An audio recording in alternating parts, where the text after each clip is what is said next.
আসসালামু আলাইকুম। মানুষজন কেউ যেতে পারতেছে না আমাদের জঙ্গলের রাস্তা দিয়ে যাচ্ছিলাম। হাতির জন্য।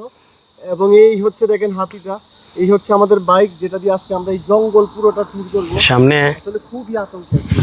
একটা হাতি ওই যে রাস্তা আটকায় রাখছে। বুঝতে পারছি না কি করবো। অলরেডি হাতিটা জঙ্গলের ভিতরে প্রবেশ করতে সম্ভবত নাকি অন্য একটা গাড়ির সামনে আমাদের যাচ্ছে। দেখি গাড়িটা অ্যাটাক করবে নাকি বুঝতেছি না। দেখেন দেখেন হাতিটা হাতিটা আরেকটা গাড়ির কাছে চলে গেল। হাতিটা মনে হচ্ছে বেশ ভদ্র, জঙ্গলি হাতি হলেও সে খুবই ভদ্র এবং সে রাস্তা ছেড়ে দিল। চলেন ভাই আমরা সামনে আগাই, আমরা সামনে আগাই। ভয় লাগতেছে মিয়া, হ্যাঁ ভয় লাগতেছে। হয়তো আমারও লাগতেছে, এখন কি করবেন? ওই যে পিছনে প্রাইভেট কার থাইমা আছে।